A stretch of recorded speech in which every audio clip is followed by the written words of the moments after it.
A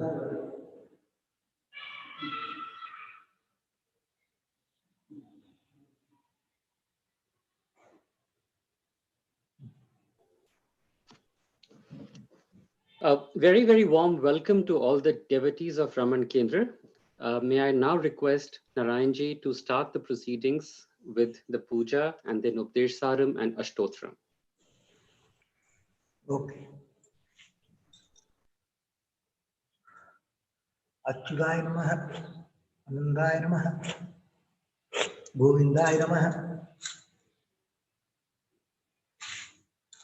Shuklam Bharataram Vishnu Shashivannam Chaturbhujam Prasannavadanam Dhyaye Sarva Vignovasantiye Ayam Murta Samusardos Vimondo Mando Nokranando Ayam Murta Samusardostu Tadeva Laganam Sadinam Tadeva Tarabalam Chandrabalam Tadeva Vidyabalam Devabalam Tadeva Lakshmi Patete Tengrinam Smarami Om Bo Om Bua Om Sua Om Maha Om Jana Om Kava Om Satyam Om Tatsodharvavadiyam Bhargo Devasya Dhimai Dhiyo Yona Prachodaya Om Abhijyotirisa Amridam Brahma Guru Swaram.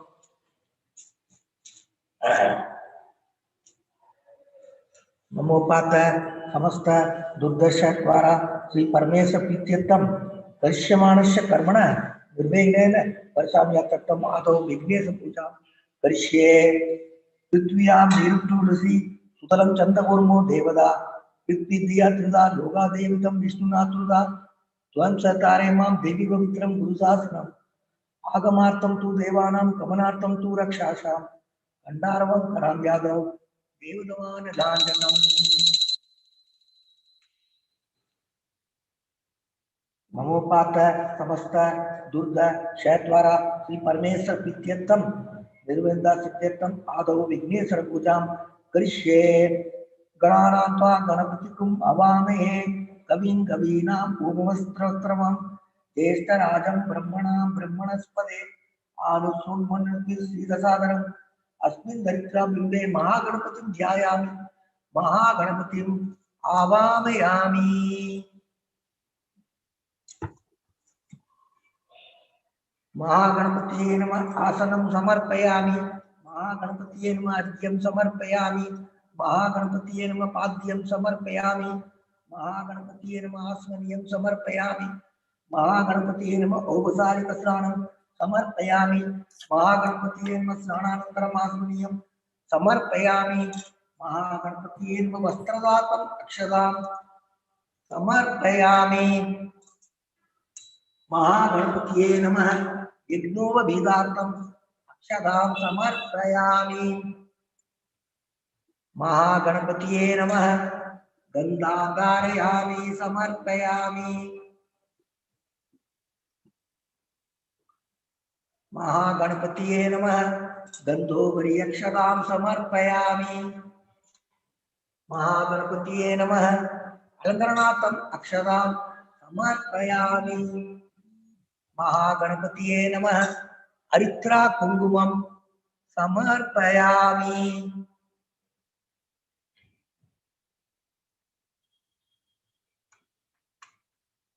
Mahaganapatiye Namah Pushpai Bhujayami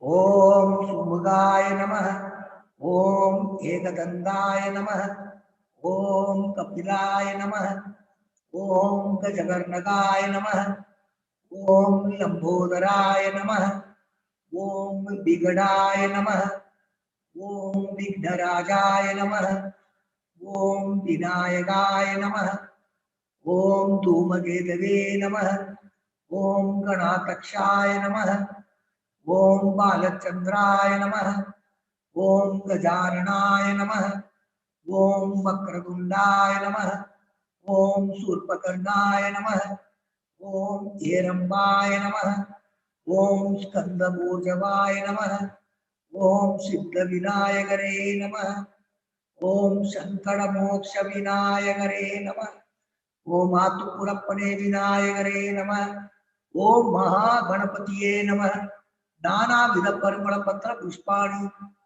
समर्पयामि।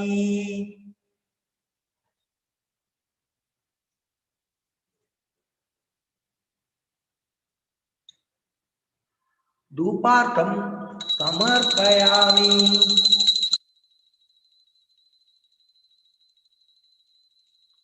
दीपार्थं समर्पयामि। अक्षतां समर्पयामि। ओम भूर्भुवस्वः तत्सवितुर्वरेण्यं भर्गो देवस्य धीमहि धियो यो न प्रचोदयात्। देवसवितुर्प्रसवः सत्यं दोर्जेन प्रसञ्जामि। अमृतस्तु अमृतं स्वाहा। ओम प्राणाय स्वाहा। ओम अपानाय स्वाहा। ओम ज्ञानाय स्वाहा। ओम उदानाय स्वाहा। ओम समानाय स्वाहा। ओम ब्रह्मणे स्वाहा। महागणपतिये नमः। महागणपतिये नमः। महागणपतिये नमः। कुडगंड कदलीपळ निवेद्यं समर्पयामि। मध्ये मध्ये पानीयं समर्पयामि। अमृतोपधातुत्रावसनं समर्पयामि। कर्पूरं समर्पयामि।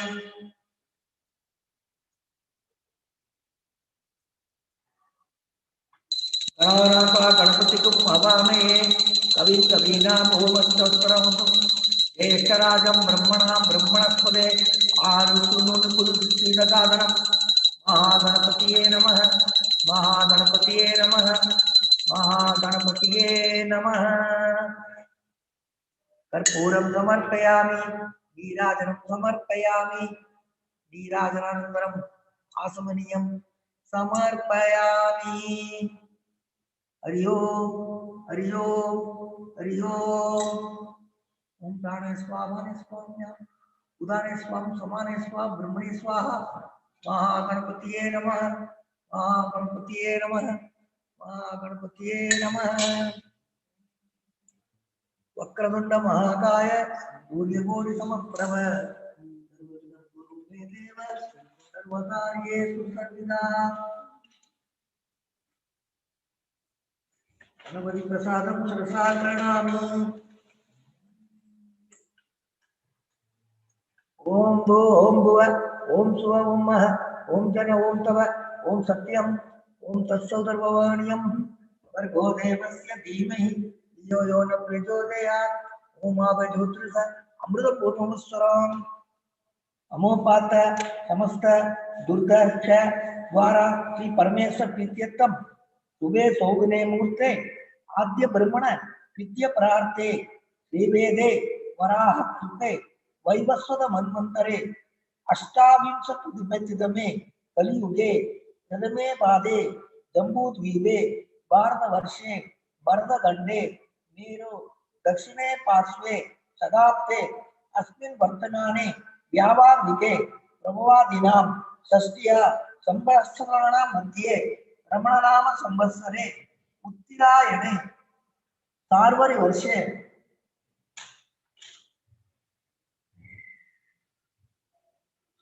मासी मासे शिशिर ऋतु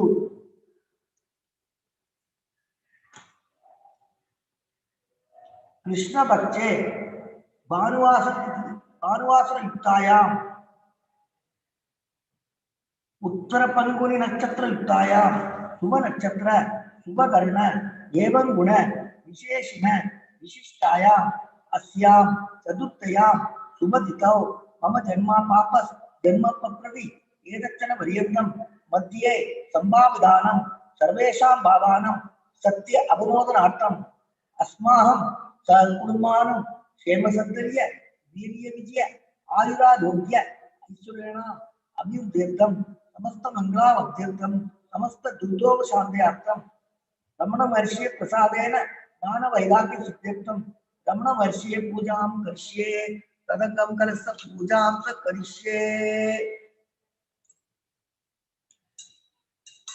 विघ्नेश्वरं यथास्थानं प्रतिष्ठापयामि। ओमनाट्य क्षेमाय पुनरागमनाय च।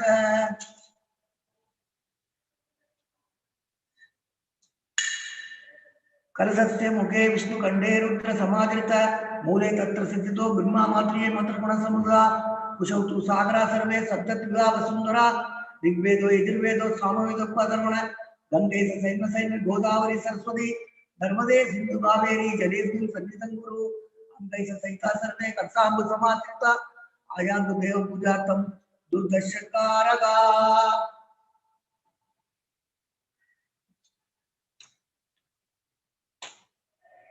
कम घोरा सागरोत्पन्नो विष्णुना विष्णुदुगरे देवेश पूजिते पादते नमोस्तुते देवो देवालय प्रोक्तो जीवो देव स्नानन अंजान निर्माल्यं सोयां भवने पूजयेत् ओम सकल गुणात्म शक्ति युक्ता योग पीडात्मने नमः आधार शक्तिये नमः मूल प्रकृतिये नमः आदिवराय नमः आदिकूर्माय नमः अनंताय नमः पृथ्वीये नमः आदित्यादि नवग्रह देवतोभ्यो नमः दश दिक्पालेभ्यो नमः गुरु ब्रह्मा गुरु विष्णु गुरुदेवो महेश्वरा गुरु साक्षात् परम ब्रह्मा तस्मै श्री गुरवे नमः।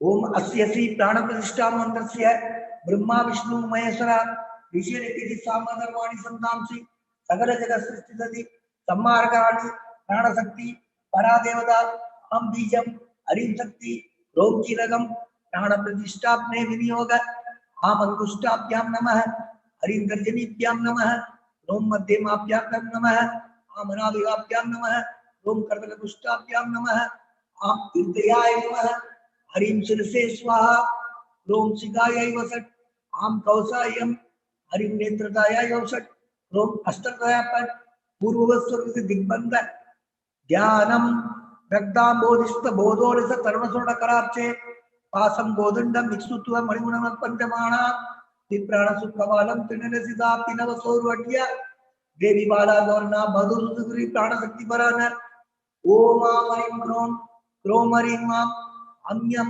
रम्लम वंशम शम्मः अंशसोहम वंश अस्यामूर्तौ जीवतिष्ठतु अस्यामूर्तौ सर्वेन्द्रियाणि वांग मनस्व सस्वत्र दिव्या प्राणवाक् पाणिपाद आयुष्टानि या कस्ति स्वस्ति सुखम त्रिष्ठन्तु स्वाहा।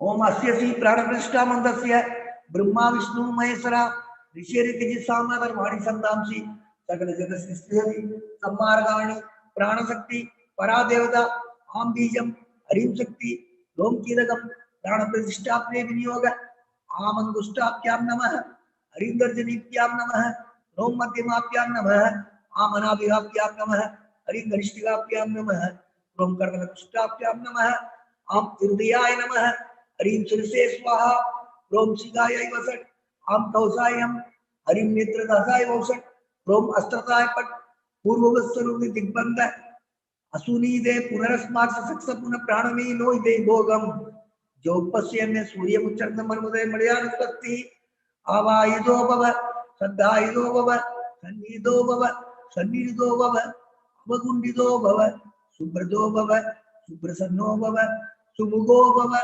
वरदो भव प्रसिद्ध प्रसिद्ध स्वामी सर्वजगन्नाथ यावत् पूजावसानकं तावत् ध्रुवं गुरुभावेन बिम्बेऽस्मिन् सन्निधं गुरु। ओम नमो भगवते श्री कुशलाय नमो नमो भगवते श्री कुबेराय नमः चतुर्नोदि मंगलंजन पौलस्य परत्रपः लक्ष्मी प्रदसीमानंद प्रिय ईश्वर श्री गुरुभ्यो नमः। गुरु ब्रह्मा गुरु विष्णु गुरुदेवो महेश्वरा गुरु साक्षात् परब्रह्मा तस्मै श्री गुरवे नमः। I will recite Brahmostratram now.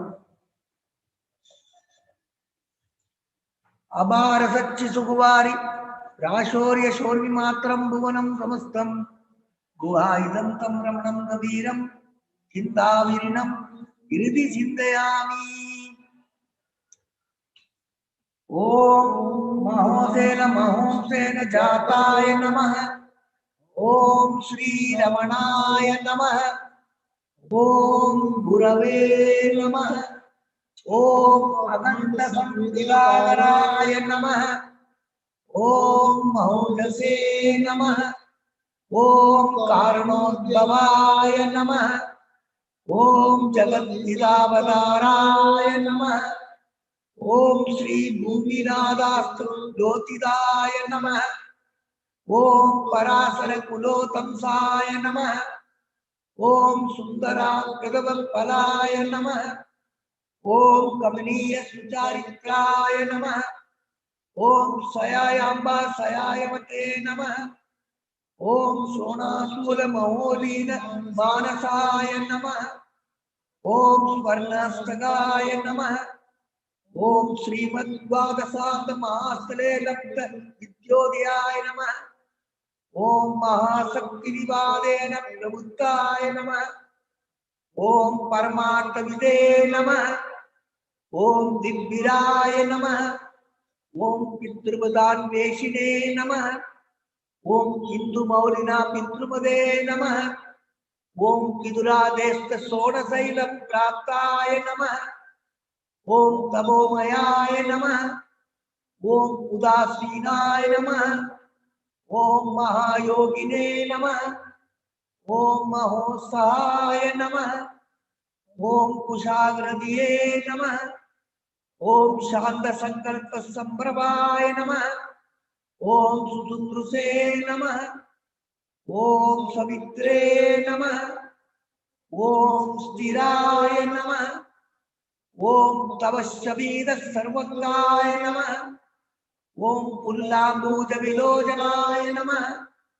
ओम चंद्रिका सिद्धार्थ श्री मंडिदारिण मंडलाय नमः। ओम सूदवाक्याम समासीनाय नमः। ओम सूर्यदाग्नि विप्रमाय नमः। ओम वेद वेदांत तत्वज्ञाय नमः। ओम चिन्मुत्रिणे नमः। ओम त्रिगुणाधिगाय नमः। ओम विरूपाक्ष भुवावासाय नमः। ओम विराजक सलाद्ये नमः। ओम उत्तिष्ठ नयनाय नमः। ओम पूर्णाय नमः। ओम रसिदासन तांडवाय नमः। ओम गंभीराय नमः। ओम परमाचार्याय नमः। ओम सुप्रसन्नाय नमः। ओम अभयप्रदाय नमः। ओम दक्षिणायनिवाय नमः। ओम धीराय नमः। ओम दक्षिणाभिमुखाय नमः। ओम स्वराजे नमः। ओम महर्षे नमः। ओम भगवते नमः। ओम ईत्याय नमः। ओम भूम विद्या विशारदाय नमः। ओम विमलाय कुछ नमः। दिया पानी ओम दीर्घदर्शने नमः। ओम आप्ताय नमः। ओम रुजमार्ग प्रदर्शकाय नमः। ओम समदृशे नमः। ओम सत्यदृशे नमः। ओम सत्याय नमः। ओम प्रसादाय नमः। ओम अमित विक्रमाय नमः। ओम सुकुमाराय नमः। ओम सदानंदाय नमः।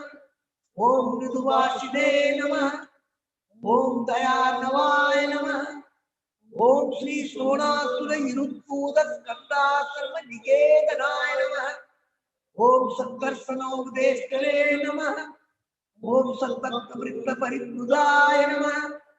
ओम गणेश मुनिप्रियेन सेवितात्सरोरुवाय नमः। ओम गीतोपदेश सारादि ग्रंथ संसिद्ध सत्याय नमः। ओम वर्णाश्रम मदादीदाय नमः। ओम रसज्ञाय नमः। ओम सौम्याय नमः। ओम आत्मवदे नमः। ओम सर्वावधि मनस्तानाम आराध्याय नमः। ओम सर्व सद्गुणिने नमः। ओम आत्मारामाय नमः। ओम महाभागाय नमः। ओम मातृमुक्ति विदायकाय नमः। ओम विनदाय नमः। ओम विनुदाय नमः। ओम विप्राय नमः। ओम मुनीन्द्राय नमः। ओम भावगोत्पलाय नमः। ओम दर्शनादक सम्मारिणे नमः। ओम मौनेन स्वात्म बोधकाय नमः। ओम निश्चान्तिक सानिध्याय नमः। ओम स्मरणात्मक मोचकाय नमः। ओम अंधस्मील झंडाम सवे नमः। ओम संसारारंगकारकाय नमः। ओम सोनादिपिसिष्टरे नमः। ओम आर्त विद्या प्रकाशकाय नमः। ओम अविच्युत निज प्रज्ञाय नमः। ओम नैसर्गीय महातवसे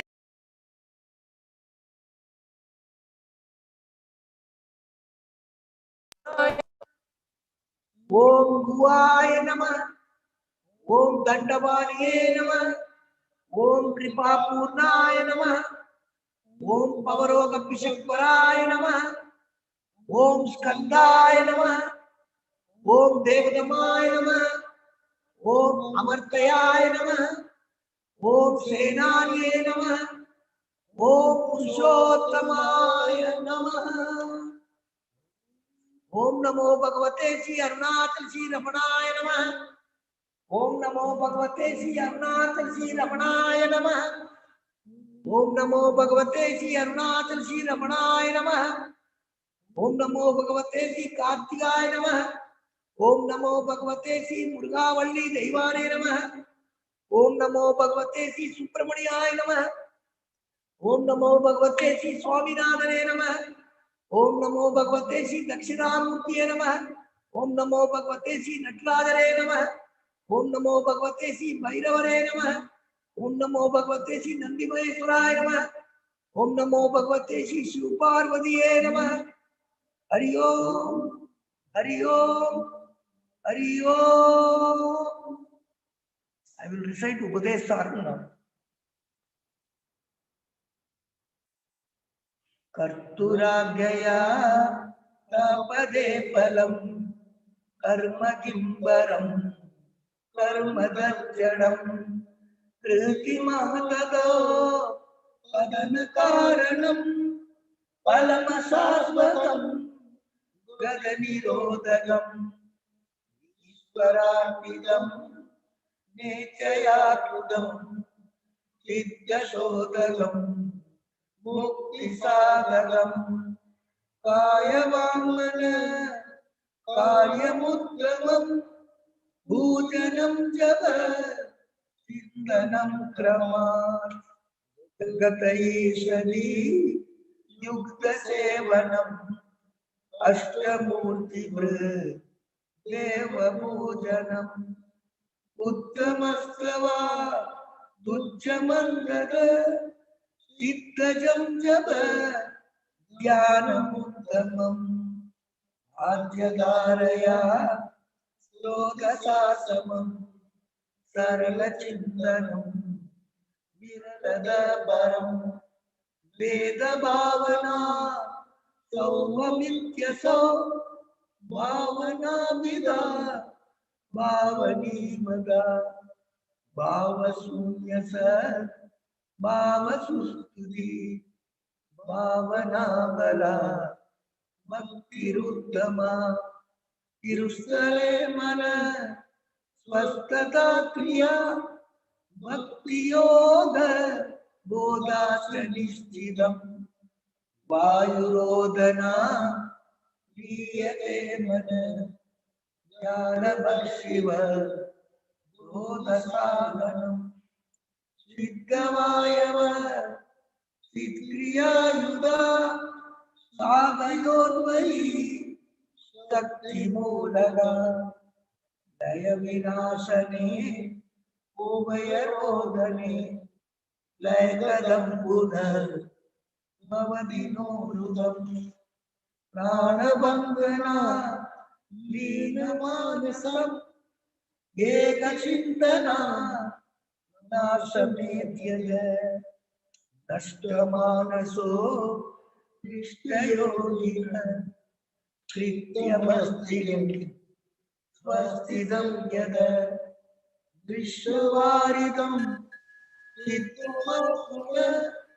चित्तदर्शनं तत्त्वदर्शनं मानसं तुल्यं मार्गणे हृदे नैव मानसं मार्गार्जव वृद्धयस्त्वहं वृद्धिमाश्रिता वृद्धयो मनो विद्यामन अमयं कुतो भवति चिनवद ऐपदत्यहं निजविचारणम् अविनाशवा यमहं गया सुरधीर स्वयं परम पूर्ण इदमहं वदा अभिज्ञमन्वहम् अहमिलीनके अप्यल्लसत्कया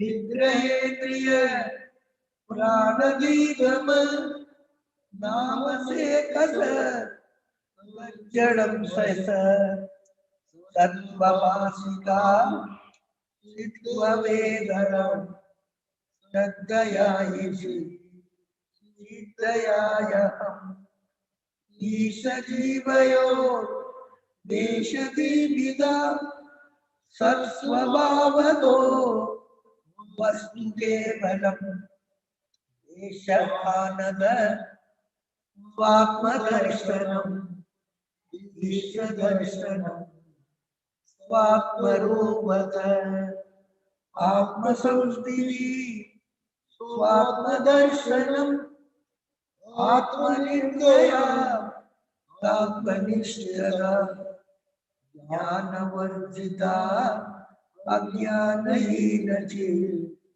ज्ञानमस्ति ज्ञानमन्तरम् किं स्वरूपमि आत्मदर्शने अव्ययमवा पूर्णस्य सुखम् बन्धमुक्त्ययि तं परं सुखम् विन्दति वस्तुदैविक अहमवेदकम् निजविवादनम् महतिदं तवो रमणवादियम् अहमवेदकम् निजविवादकम् महतिदं तवो रमणवादियम् महतिदं तवो रमणवादियम् महतिदं तवो रमणवादियम्।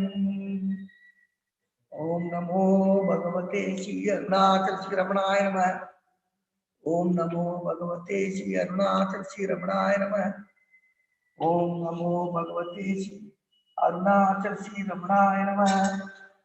ओम नमो भगवते श्री अरुणाचल श्री रमणाय नमः।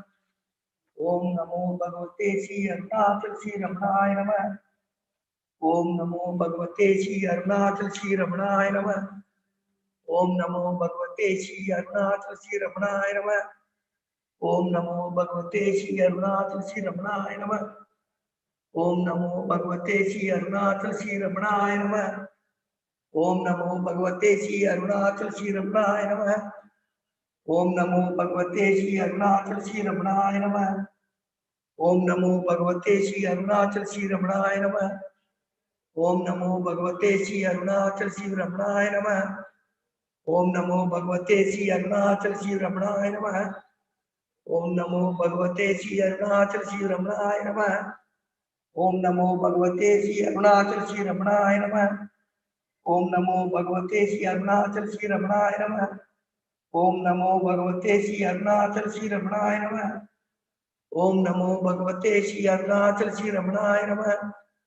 ओम नमो भगवते श्री अरुणाचल श्री रमणाय नमः। ओम नमो भगवते श्री अरुणाचल श्री रमणाय नमः। ओम नमो भगवते श्री अरुणाचल श्री रमणाय नमः। ओम नमो भगवते श्री अरुणाचल श्री रमणाय नमः। ओम नमो भगवते श्री अरुणाचल श्री रमणाय नमः। ओम नमो भगवते श्री अरुणाचल श्री रमणाय नमः। ओम नमो भगवते श्री अरुणाचल श्री रमणाय नमः। ओम नमो भगवते श्री अरुणाचल श्री रमणाय नमः। ओम नमो भगवते श्री अरुणाचल श्री रमणाय नमः। ओम नमो भगवते श्री अरुणाचल श्री रमणाय नमः। ओम नमो भगवते श्री अरुणाचल श्री रमणाय नमः। ओम नमो भगवते श्री अरुणाचल श्री रमणाय नमः। ओम नमो भगवते श्री अरुणाचल श्री रमणाय नमः। ओम नमो भगवते श्री अरुणाचल श्री रमणाय नमः। हरि ओम हरि ओम हरि ओम। Narayanji, thank you.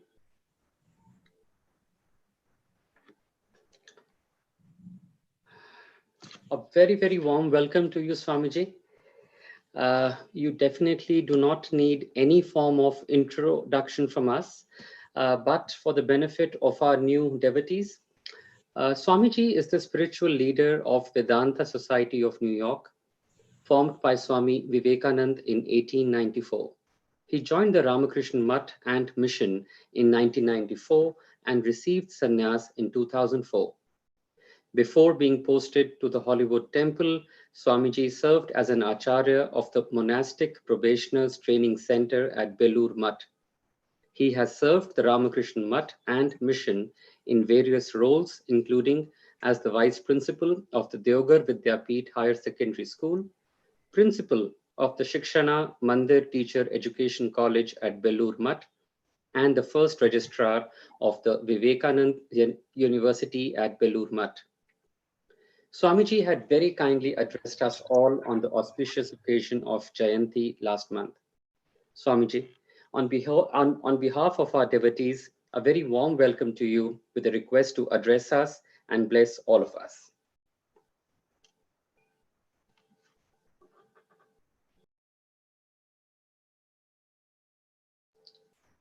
Swamiji, please.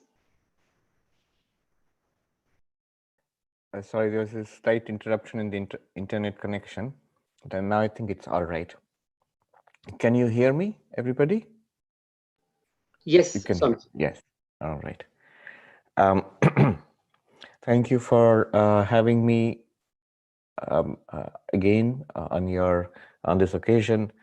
It was a pleasure to speak to the devotees at Ramana Kendra in New Delhi, virtually though. Unfortunately, from this pandemic, we are unable to travel, unable to meet. But one curious benefit of this is that we have taken recourse to this virtual medium of communication. And as a result, we are able to meet across the world. Let me start today. What I will do is I will speak for about maybe 30-40 minutes, and then please listen to what I'll be saying, and then we can have a short discussion after that. Your questions or comments, we can discuss it after that. I'll start with a short chant. Om Asato Ma Sadgamaya Tamaso Ma Jyotirgamaya Mrityurma Amritam Gamaya. Om Shanti Shanti Shanti. Om, lead us from the unreal to the real, lead us from darkness unto light, lead us from death to immortality. Om, peace, peace, peace.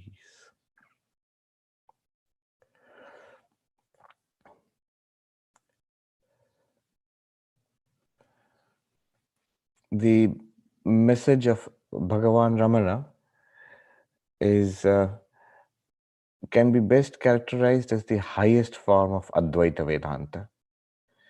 And the texts which embody this best are texts like the Ashtavakra Samhita, the Avadhuta Gita, or Bhagavan Ramana's favorite, the Ribhu Gita. So what I've thought today is the same message which we discussed last time, carrying on from there. I'm going to take up a few verses from the Ashtavakra, and I'll speak a little bit about it. Listen carefully, and then we will interact. Now, the Ashtavakra Gita can be characterized as the highest teaching of Advaita Vedanta, the final teachings of Advaita Vedanta. There are texts which are the foundations are the Upanishads, which are instructional in nature, which introduce us to the teachings of the Advaita Vedanta, the fundamentals. And there are texts which are dialectical in nature. Very subtle philosophical discussions go on there, like Advaita Siddhi and so on, Chitsukhi and so on. There are introductory texts which give us an introduction into the philosophical system of Advaita called Prakarana Granthas, written by Adi Shankaracharya and many of the masters afterwards. But Ashtavakra, the Avadhuta Gita, Ribhu Gita, these texts are not like those texts. In Ashtavakra Gita, you will not find any stories, you will not find any philosophical arguments also. What you will find is that the highest truth, that you are Brahman, that the self, Atma, is Brahma. This is again and again in what might be called a grand monotone. It is repeated again and again and again in various ways. Just one thing is being taught. So something like the Ashtavakra Gita, wherever you pick it up, whichever chapter, whichever verse you pick it up, you will get that same teaching, just like Bhagavan Ramana. So the central teaching about who we are, that teaching itself solves all the problems of our lives. This is the final teaching of Advaita Vedanta. So, in that spirit, I have just picked out a few verses, not entirely at random. It's one of my favorite sections in the Ashtavakra in chapter 15. So, from verse number 4, chapter 15 of Ashtavakra, verse number 4. I'll start from there, just 2 or 3 verses we will discuss. These books, like the Ashtavakra, these are what might be called Nididhyasana texts, though I've never heard that term being used, but it's an appropriate term. Nididhyasana means by Shravana, by hearing the teachings of Advaita Vedanta. If there is an interruption, let me know, because my connection is a little unstable here. Sometimes it gets frozen. So by Shravana, we are introduced to the fundamental teachings of Advaita Vedanta. That means we hear the teachings, you study the Vedanta systematically. And then Manana, we discuss these teachings, we have questions, we have doubts, those are resolved through Manana. Once we know the teachings, and once we do not have any doubts, we have got conviction about the teachings, then what we know now, what we are convinced about, we meditate on it. Meditate means we stay with that conviction, that light of that conviction, we stay with it until it becomes a living reality in our lives. That is called Nididhyasana, Vedantic Nididhyasana. Meditation, basically Vedantic meditation. But there are some texts like the Ashtavakra, reading which is equivalent to Vedantic meditation. It is, if you read the Ashtavakra Gita, Ribhu Gita, it is like sitting in the presence of Bhagavan Ramana. That light, it's just sitting in that light. So here you will find the same teaching in a very grand and simple way. I mean, the language of Ashtavakra is very simple. It's simply stated, direct teaching you will find. So in this, I've just selected from this verse 4 of the 15th chapter. We'll do 4, 5, 6 maybe. What does it say? Natvam deho nate deho bhokta karta nava bhavan chidruposi sada sakshi nirapeksha sukham chara. Very beautiful verse. It says, you are not the body. Even the body is not yours. You are not the doer of actions, the agent, karta. You are not the enjoyer or sufferer, the bhokta. Chidrupa. See, what am I then? You are consciousness itself. Sada sakshi, always the witness. Not an object of your consciousness, but always the witness. And nirapeksha, free, not dependent on anything. Sukham chara. So what do? You live happily. You interact with the world, move around, live happily. Sukham chara. Very beautiful verse. You are not the body is not yours. You are not the karta, you are not the bhokta, you are always the witness consciousness. You are always free. Whether you know it or not, you're always free. Live happily, move around happily in this life. Sukham chara. Interact with the world happily in this life. So what does this mean? First of all, and probably the most important thing, natvam deha. We are not the body. See, one problem is this identification of the body is actually the simplest and the most powerful obstacle to understanding Advaita Vedanta. Um, in the Bhagavad Gita, Krishna is asked by Arjuna, which is easier, the path of bhakti or the path of knowledge? Abhyakta, the path of the unmanifest, or devotion to God. And Krishna says, Abhyakta hi gatir dukkham dehavadbhiravapyate. The path of knowledge is difficult. That's why most people have this idea, oh, Advaita is too difficult. What Bhagavan Ramana teaches is too difficult. For us, the path of simple devotion is better. In one sense, people are right, because, as Krishna says, the path of knowledge is a little difficult for those who are embodied. Abhyakta hi gatir dukkham dehavadbhiravapyate. Now, embodied means everybody is embodied. In one sense, Bhagavan Ramana is embodied, Vivekananda is embodied, we are also embodied. But what does embodied mean is who is identified with the body. If our whole identity is, if I asked, who am I? Who are you? I say, I am this one. And what is this? This is I.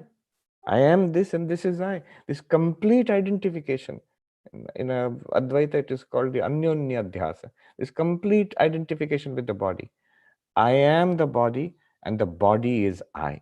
This complete identification is the real problem in trying to understand Advaita Vedanta.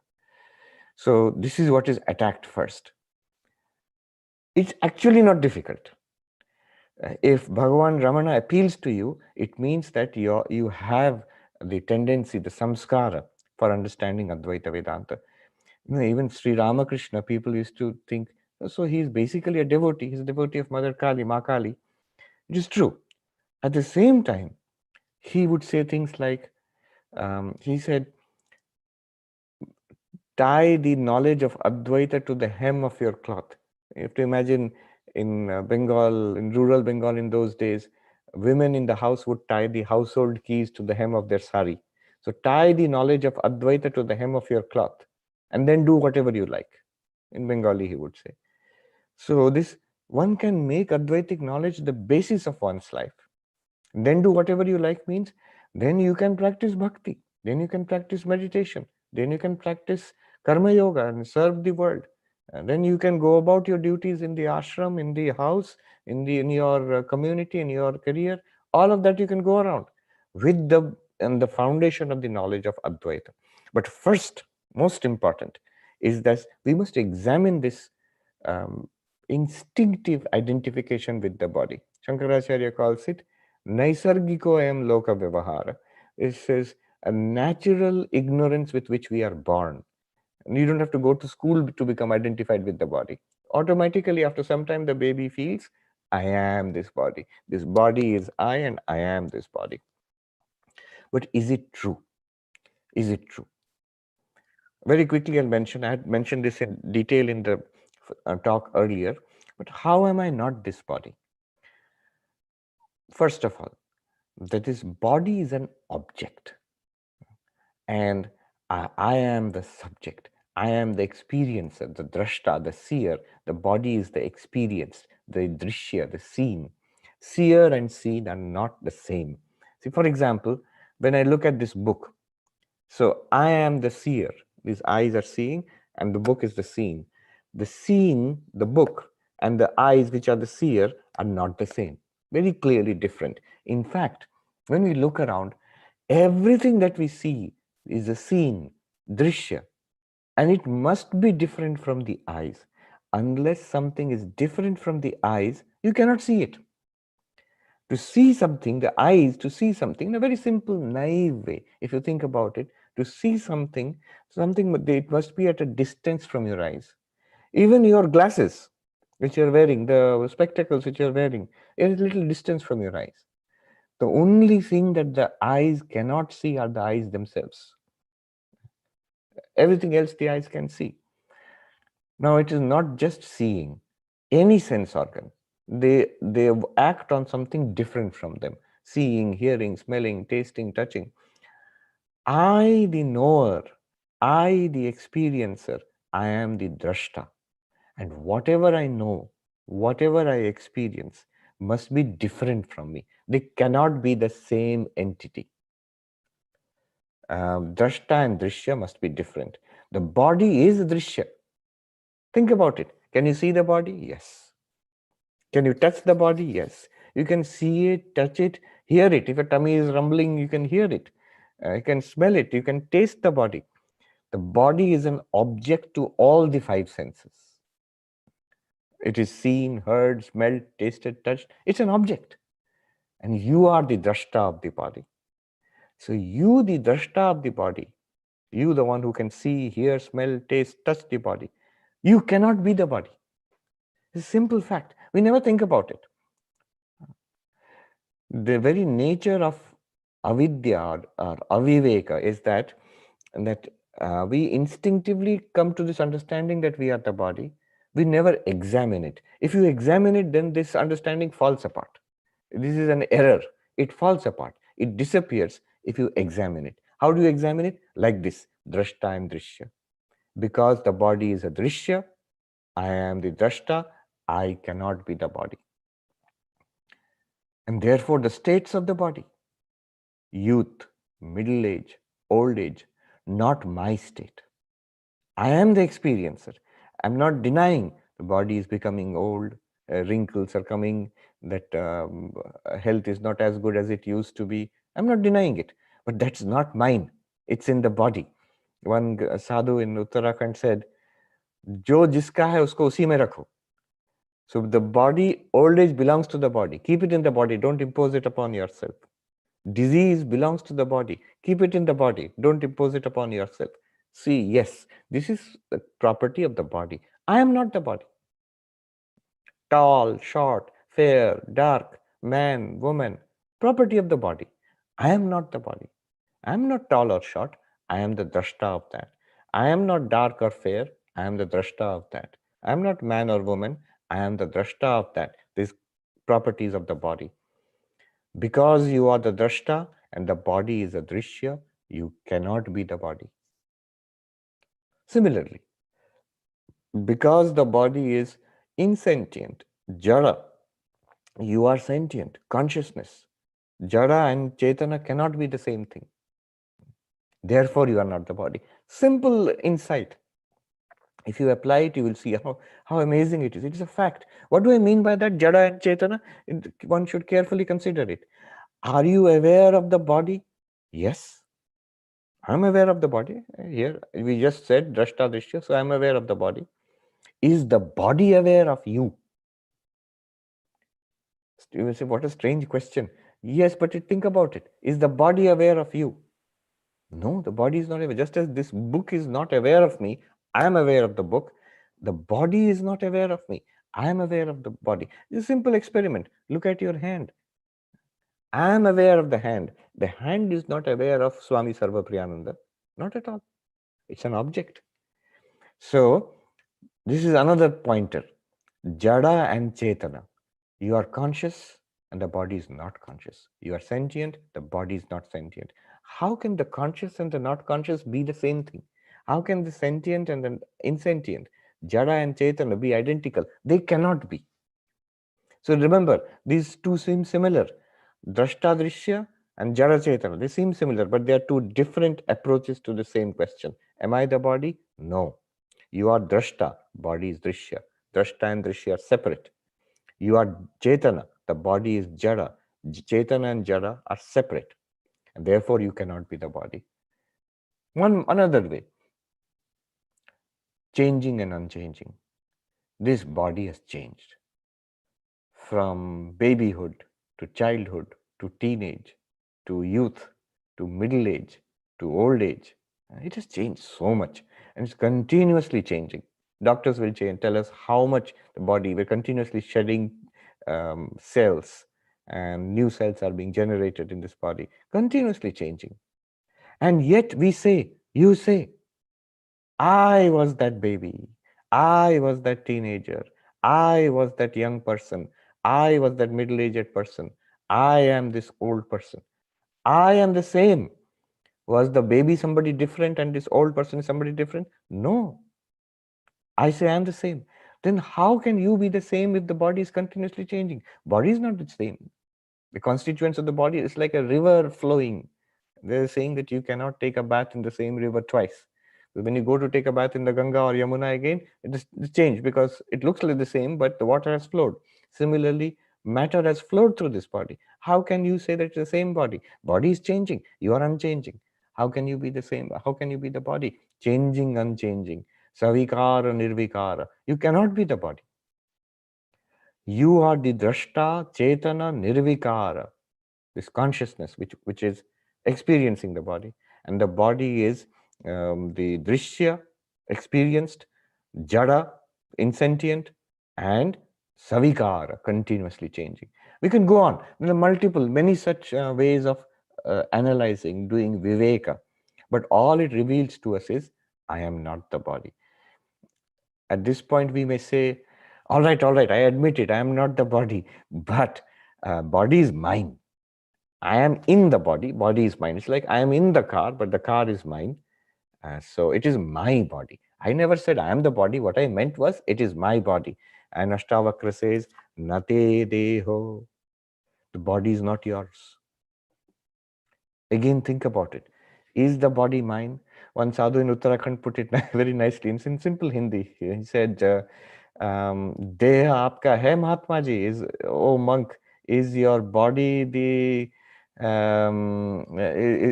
the body belong to you? What do you mean by belong to you? And do you have the papers to show that you own the body, ownership papers?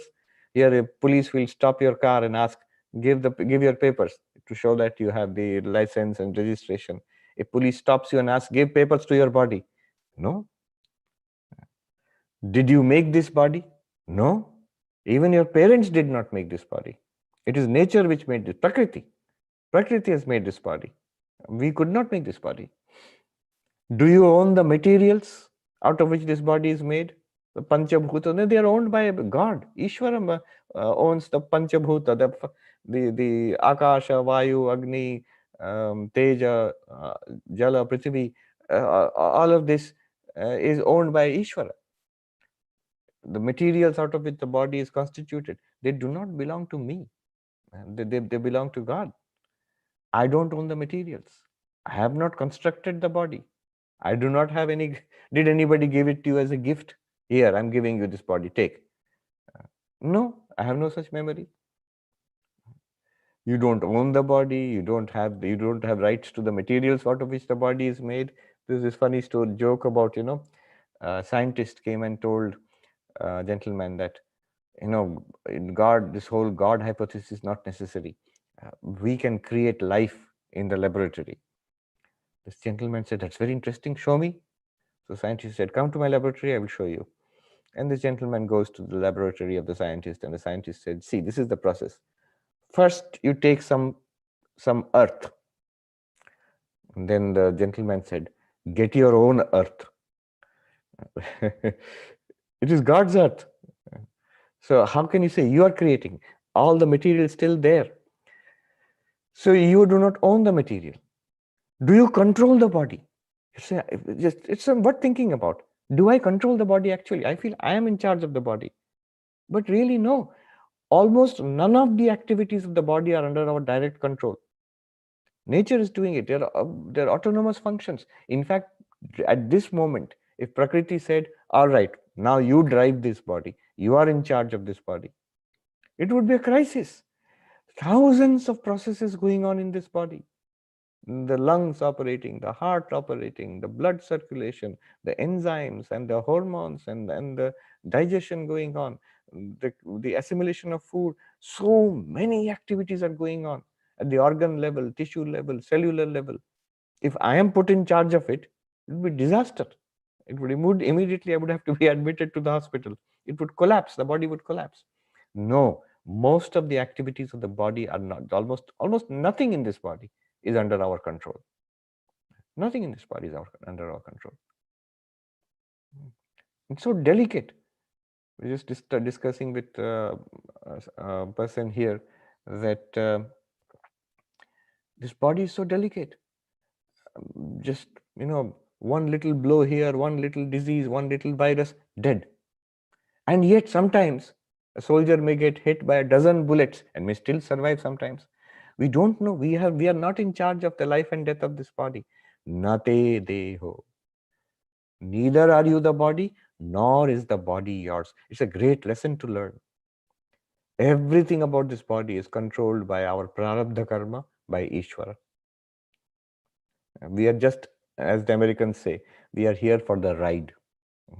Yet we are like Uber, the taxi comes, we don't own it. We just short that, and for short duration, you are sitting there, it will take you from one point A to point B and drop you off there. Similarly, body is there, it takes us from point A to point B, and then we don't drop it up, it doesn't drop us off, it collapses itself and it goes back to Panchabhuta. So, na te deho, na karta na bhokta. Karta means identified with the sense organs. I am, right now I actually feel I am the speaker. I am speaking, I talk, I walk, I eat.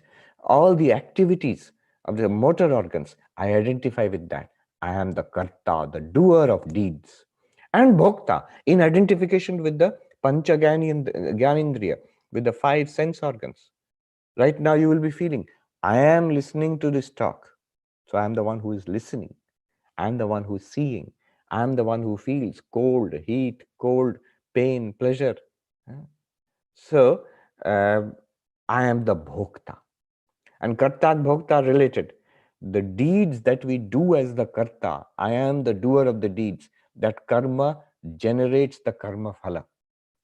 And that karma phala comes back to us as sukha and dukkha, pleasure and pain. And we experience that pleasure and pain and we say, I am the bhokta. I am happy. I am miserable. I am struggling in life. All these things we feel, the experiencer of experiences.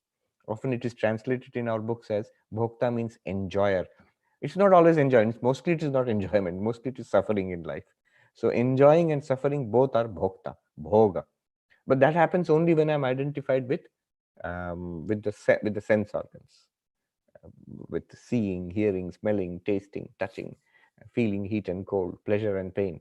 So bhokta and karta, and Ashtavakra says, na bhokta na karta. You are not the bhokta, not the karta. Then what am I? Remember, he is not denying that there is a body. The body is there. You can experience it. He is not denying that we are experiencing things through the body. You are doing bhoga. He is not denying that there is activity going on through the body. But what he is saying is, you are not it. It does not define you. Then what am I? If I'm not the body, we become curious. Then what am I? Tell me what am I? And Ashtavakra says, Chidruposi. Chidruposi. You are of the nature of consciousness. Sada Sakshi. You're always the witness. This is worth thinking about.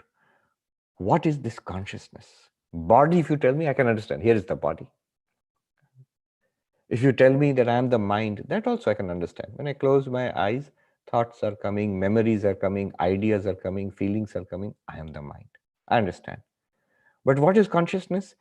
Consciousness is that which is aware of the body and mind. The drashta, when you do drigdrishya viveka, not body, not mind, not prana, not indriyas, not the buddhi. I am aware of all of these. That which is aware, that pure subject which never becomes an object, that is consciousness. It is of the nature of awareness itself.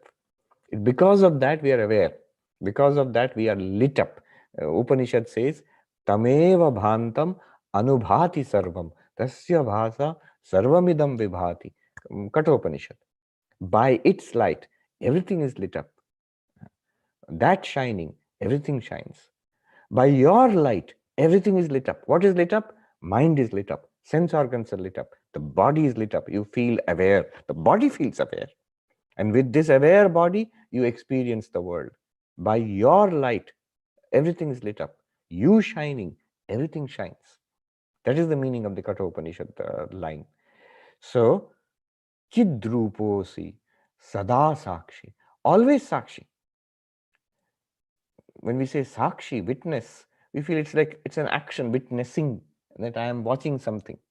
You call to court that you are the witness. You have seen the incident. No, it's not in that sense. Witnessing here is not an action. It is the very nature of consciousness to shine forth, to illumine. Whatever, like light, whatever comes in this light is illumined. That's the very nature of light. Similarly, it's your very nature. Whatever comes whatever comes is illumined by you. A thought comes, that's illumined by you. A feeling comes, that's illumined by you. The breath comes, you're aware of it. The body is there, you're aware of it. When everything is shut down in deep sleep, the deep sleep is also illumined by consciousness. That's why we are able to say after waking up, I slept happily, I did not know anything. I slept happily and I did not know anything. That I know. When I wake up and the mind starts functioning, we get that intuition. So consciousness is that, it's sada sakshi, always the sakshi. It is not the introspective function of the mind, that sometimes I can introspect and look inside and witness my thoughts. That's a good practice. It's a witness meditation. But that's not what he means here. You are always the sakshi, effortlessly so, choicelessly so. When we do witness meditation or something like that, we make an effort. I will not get involved in anything. I will sit quietly. I will watch my breath. I will watch my thoughts. I am the witness. That is not what he's talking about here. He's saying you are the witness choicelessly. Always, sada sakshi. You are the witness of your waking, you're the witness of your dream, you're the witness of your deep sleep. So you are the sada sakshi. And then nirapekshaha. This consciousness does not depend on anything. Everything depends on you, the consciousness. You see, the body to be alive and active depends on you being there as consciousness. The sense organs to be able to see, hear, smell, taste, touch, it depends on you, the consciousness. Kena Upanishad says, Kene shitam parati preshitam mana, Kena prana prathama preti yuktaha, Kene shitam vachamimam vadanti, Chakshushrotram kaudeva yunakti. What illumines this mind makes the thoughts come. What enables me to see and hear and smell and taste and touch? That's one thing, that consciousness. That being there, everything is illumined. Everything is dependent on that. But that is not dependent on anything. Nirapeksha. Then what do I do? Sukham chara. Important. Happily interact with life. When you hear things like, you are not the body, not the mind, you are not the sense organs, you are not karta, bhokta, you feel you have to sit quietly like a stone. Not at all. Just because you are not the car does not mean you cannot drive the car. Of course, the driver drives the car precisely because the driver is not the car. Just because you are not the body and mind does not mean the body and mind will not function. In your presence, the body and mind will do its function, but you are free of it. That's what Ashtavakra is saying. Certainly you can talk and smell and eat and taste and hear. You can give a talk and you can hear the talk also. You can walk around, you can eat food, but actually you are not doing anything. You are not the karta of these actions. Not being the karta, you are not the generator of the karma, and therefore you are not the bhokta of the karma phala. You are the witness, sada sakshi. All activities can go on. Or if you feel, you may shut down the activities and sit quietly in meditation. That is also possible. Whatever you do, active or passive, interacting with the world or withdrawing from the world, in both cases, sada sakshi. It's a wonderful teaching. See, the difference is in yogic meditation, you're supposed to shut down. Ashtanga yoga, you have to sit quietly. You cannot run around and be active in the kitchen or in the community or in the office and say, I'm doing nirvikalpa samadhi also. You cannot do that. You have to sit down. Asana, pranayama, pratyahara, dharana, dhyana, then only samadhi. But what Ashtavakra is saying is, sukham chara. Be active in life, as active as you want, or be calm and withdrawn. In both cases, Sada Sakshi. You don't have to be. You're choicelessly so. One sadhu put it very nicely in Gangotri. I often repeat it. He looked at me and he said, "ये बड़ी उल्टी दर्शन है Mahatma ji. This is a very paradoxical philosophy. तुम जानो या ना जानो, मानो या ना मानो, तुम ही Ram. Whether you know it or not, whether you believe it or not, accept it or not, you are Rama. You are Rama means what? Are you that Dhanurdhari, Dasharat Nandan Rama? Not in that sense. You are Rama means your consciousness. Chidruposi. Now this is about the body, but it applies to the mind also. Ashtavakra says next, the 5th verse. Remember, we are on 15th chapter. Raga dveshau mano dharmo namanaste kadachana nirvikalposi bodhatma nirvikara sukham chara. Raga dvesho manodharma. What is he saying here? Likes and dislikes, preferences. These are attributes of the mind, and we are so closely attached to that. He says they are qualities of the mind. Na manaste kadachana. They are not your qualities. Even the mind is also not yours. Neither are you the mind is also not yours. What a radical statement. About the body, we can at least think that yes, I am not the body. And what Swamiji says is right. Body is not mine. I don't own it. I did not make it. I don't control it. It is nature which is running everything. Fine. But the mind, I'm so closely associated. We always think we are the mind. We are this person embodied in this body. And he says here, Ashtavakra, no, you are not. You are not the mind. The mind, even the mind is not yours. Na manaste kradachana. What to speak of the properties of the mind? Likes and dislikes, thoughts, feelings, memories. They are also not yours. The mind is also another kind of body. Vedanta says mind is sukshma sharira. Physical body is thula sharira, gross body. Mind is sukshma sharira. It's the body. It is also a body. It is not you. Sukshma sharira, composed of what? Sukshma sharira, the Upanishads will give it. The 17 parts are there or 19 parts are there.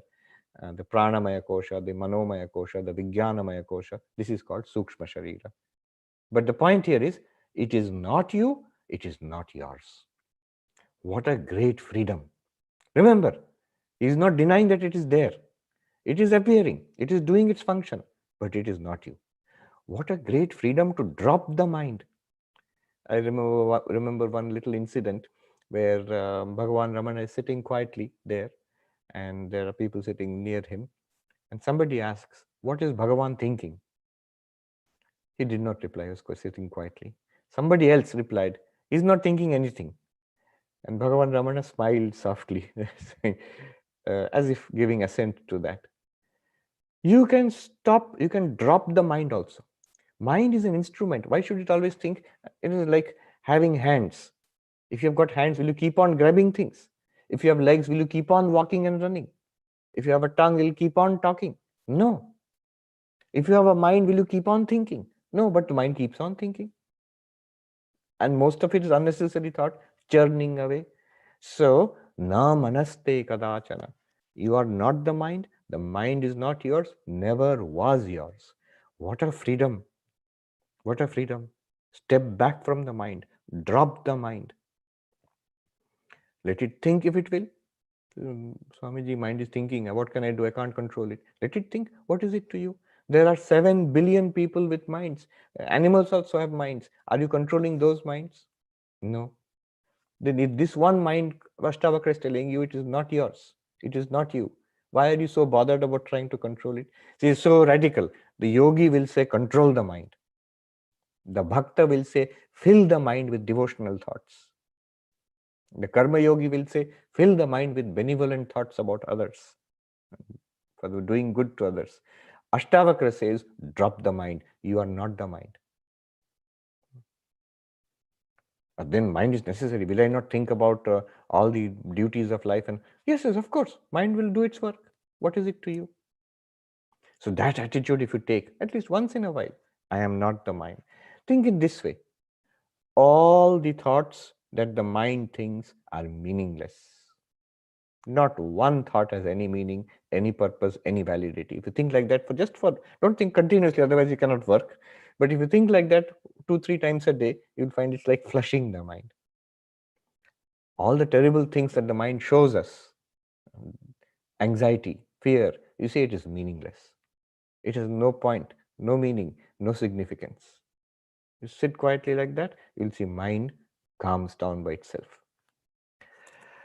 Nirvikalpos. Then what am I? Nirvikalposi bodhatma. You are bodha. Very beautiful phrase, very common in Advaita Vedanta. Bodhatma. Atma means self. What kind of self is it? Is it Deha Atma? Mana Atma? No, it is Bodhatma. Bodhatma means consciousness Atma. Awareness Atma. Atma the self. You are none other than Bodha, consciousness. Bodhatma. And that Bodha is what kind of Bodha? Nirvikalposi. Mind is always savikalpa. Savikalpa means changing thoughts, feelings, attitudes, dispositions, the state of the mind continuously changing. That is called savikalpa. Consciousness is nirvikalpa, always. You cannot change consciousness. Whatever changes is the mind. Whatever changes is the prana. Whatever changes is the body. Whatever changes is the world outside. And these are all revealed by consciousness, to consciousness, in consciousness. But consciousness itself does not change. Nirvikalposi bodhatma. You are choicelessly beyond change. Don't worry at all.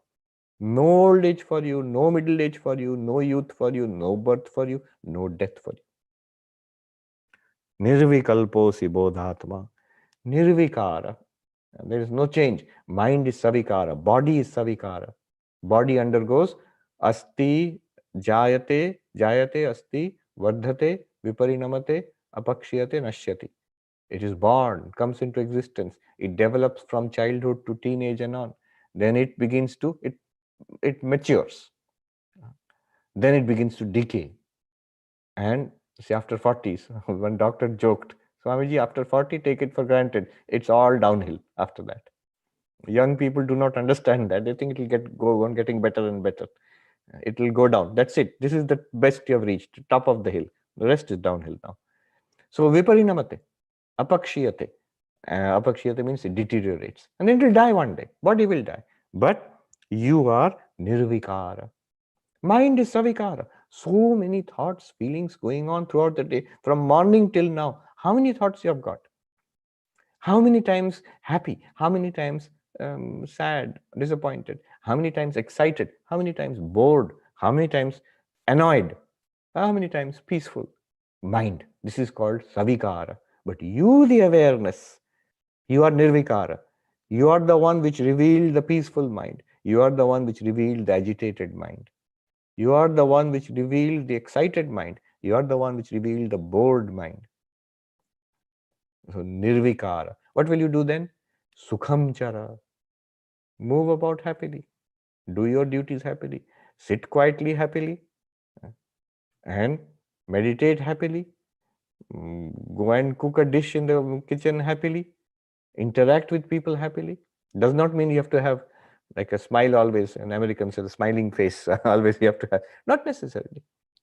Be relaxed. Sukham chara. Even when you're angry, you can be relaxed. Where is anger? Anger is in the mind.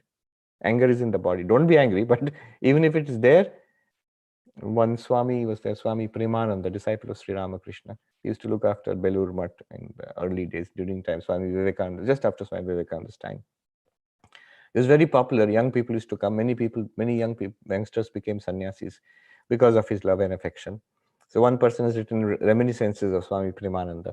So I went to meet him and I saw that the Swamiji was scolding a brahmachari as part of the training. Swami, that Premanandaji was very fair. So when he was scolded and became angry, his face would become red. So the Swami is scolding, his face has become red and he's scolding this brahmachari. And this man who is writing, he says that, I thought, oh, this sadhu has anger. The moment I thought this, Swami Premananda turned towards me, peaceful face with sweet smile and said, oh, you have come. How are you? I thought, wow, amazing. Within 1 second, no anger. And when I thought that, immediately turned back to the brahmachari, face became red again, he started scolding. That anger There's a saying in Bengali, Shadur Rag Jolet Dag.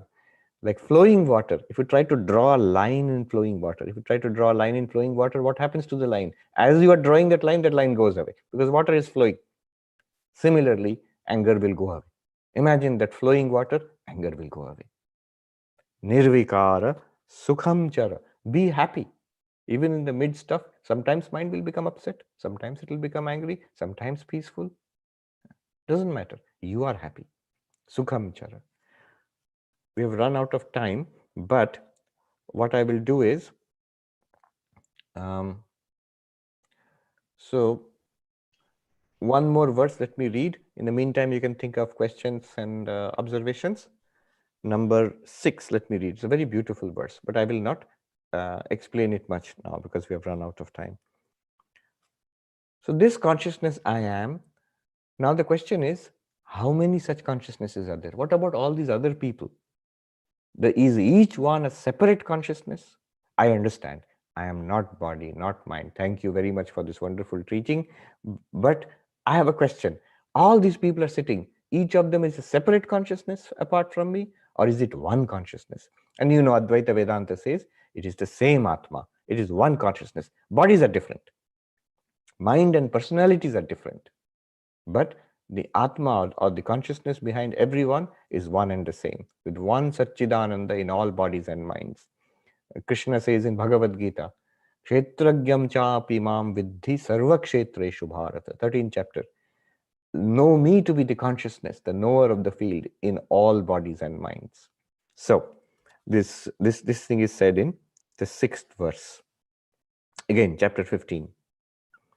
Sarvabhuteshu chatmanam sarvabhutani chatmani Vigyaya nirahankaro nirmamastvam sukhi bhava. Sarva bhuteshu chatmanam.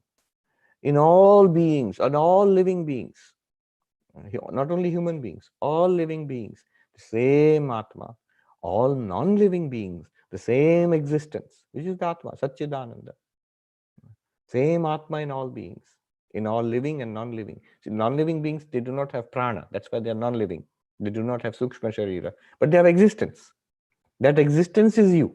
You are the same consciousness, same existence in all beings of the world. Sarva bhuteshu atmanam.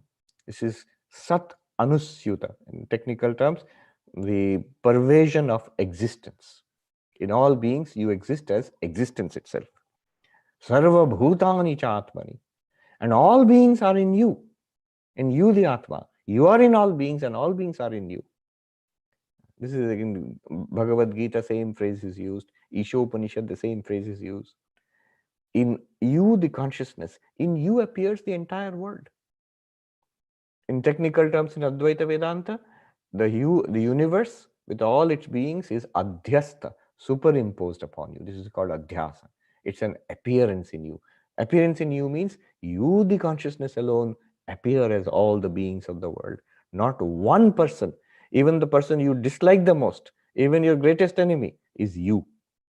You alone are appearing as that person. Sarva bhutani chatmani. Vigyaya, realizing this. Nirahankara nirmamastvam. Nirahankara nirmama. Ahankara is the ego. I am free from ego means not that the ego will shut down. I am not the ego. So the ego is an object. Just like this is an object, the body is an object, the breath is an object. Object means what you are aware of. Again, important. Object means that which you are aware of. So you are aware of the breath. You are aware of the thoughts. And among the thoughts is one more function of the mind, one more antakarana vritti called ahankara, ahankara vritti. It's a particular function of the mind. Nothing wrong with the ego as such. It's only when I, the Atma, limit myself to the ego and I think I am the ego, and then the trouble starts. Then I will immediately be connected with the mind and body. So nirahankara, I am the witness of the ego. Nirmama, to attain that nirahankara, you might say it's very difficult. Yes. So the step is nirmama. Start with, it is not mine. It belongs to Prakriti, it belongs to Ishvara, whatever you call it. Not mine. Na mama. Start with that. In fact, the word namaha, which we say, salutation, it means namama. When I say namaha, whether Vishnu, Shiva, whatever, Durga, it means, O Divine Mother, O Lord Mahadeva, O Lord Narayana, it is yours, not mine. This world is yours, universe is yours. This samsara is yours. Husband, wife, children, property, it is all yours. This body is yours. This mind is also yours. I am the witness of it. I am the, and that witness consciousness is one with you. So, na mama.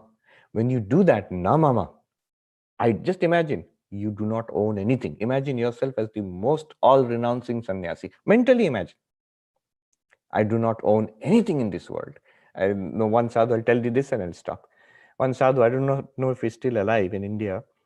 So he has this nice system called 0-0. What is 0-0? He lives under a tree. So he starts his day, sunrise, no possession, only his kopi in a loincloth he wears, he sits under a tree, and he has nothing else. He sleeps under the tree also. Old sadhu. So throughout the day, the villagers, devotees, they have a lot of respect for him. They keep coming. People come with some prayer, some advice they want, or simply to have darshan. And they will bring food, clothes, things like that. And there's a volunteer system. All the things which are bought, they're immediately distributed within a few hours in local villages to poor people. His rule is, by sunset, it should be zero again. All the things which come throughout the day, evening again, zero. So he has this 0-0 budgeting system, audit system, 0-0. He starts his day with zero, nothing, and ends his day with zero. Completely free. Just think for a moment mentally. Let it all remain. Family, possessions, all it's there. But mentally think, nothing is there. Na mamaha. Because there means they're all around me, but I have cut my relation with everything. You will see, don't be afraid. You will see so much peace will come. Once namama, you've cut your relation with all possessions, people, everything mentally, then nirahankara will be easy. Then that isolated ego, you can easily see that it is an object. I am the witness of that ego. When the ego is fat and bloated with many possessions, I am so and so, these are my relatives, these are my children, grandchildren, this is my house, these are my degrees, then it's very difficult to say nirahankara. Ahankara becomes fattened with possessions, relations. Drop the relations, drop the possessions mentally, then ahankara also you can drop quite easily. Mentally try it as an exercise. Nirahankara nirmama. Then sukham chara.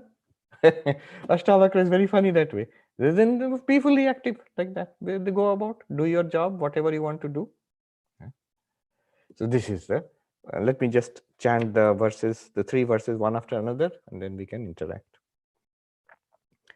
Natvam deho nate deho bhokta karta nava bhavan chidruposi sada sakshi nirapeksha sukham chara ragadvesho manodharmo namanaste kadachana nirvikalposi bodhatma nirvikara sukham chara sarvabhuteshu chatmanam sarvabhutani chatmani vigyaya nirahankaro nirmamastvam sukhi bhava. Instead of sukham chara, he says sukhi bhava. That is his blessing to all humanity. Sukhi bhava. All right. Let us see. There are some comments.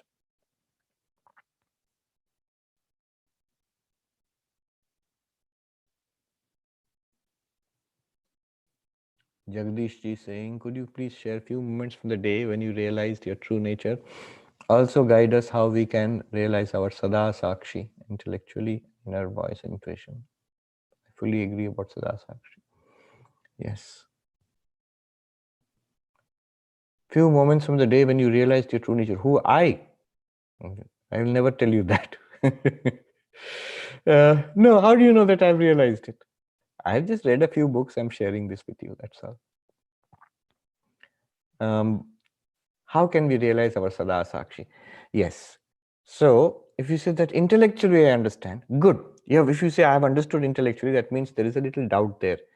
I have understood intellectually, but I have not yet realized. If you feel like that, what you have understood intellectually, stay with that. Sit quietly. Use Vedantic meditation. Read these, Nirvana Shatakam, Chidananda Rupa Shivoham. Listen to that. Read Ashtavakra. Read Ribhu Gita. Read the teachings of Bhagavan Ramana, the Who Am I, that little book. Read Avadhuta Gita and sit quietly and see whether it is the truth or not. Then, whenever there is a problem in the world, your mind gets upset, and it will happen again and again throughout the day. You will get many obstacles. Then you try to apply that teaching. Just don't do anything except see that your mind becomes calm again. I am not the body. I am not the mind. So the pain in the body, the upset in the mind, I am not it. Don't try to control the pain. Don't try to calm down the mind. I am just not it. I am the witness of it. You will see mind will become calm. Then Neera Kashyap is asking, does pure awareness shine through the sattvic mind? If yes, is sattvic mind pure awareness itself? The pure awareness shines always. Most sattvic mind, rajasic, disturbed mind, tamasic, lazy mind, waking mind, sleepy mind, dreaming mind, in every mind, for whatever sense, whatever kind of mind it is, the pure consciousness alone is shining. This is what Ashtavakra wants to tell you, what Bhagavan Ramana also wants to tell you. You are that regardless of the condition of your mind. But then why is sattvic mind so valued? Because spirituality is much easier when the mind is sattvic. If the mind is restless, if the mind is tamasic, very difficult. That's why there is always an effort at the level of body and mind to have a sattvic lifestyle. Then all these teachings, they become more possible. Otherwise, in a restless mind or a tamasic mind, the mind will make you doubt these teachings itself. The identification with body and mind will become much thicker, stronger, if that mind is tamasic or rajasic. So sattvic mind is to be cultivated, but always remember, you are not dependent on sattvic mind. You are not dependent on rajasic mind. You are not dependent on tamasic mind also. You are always the sakshi of that.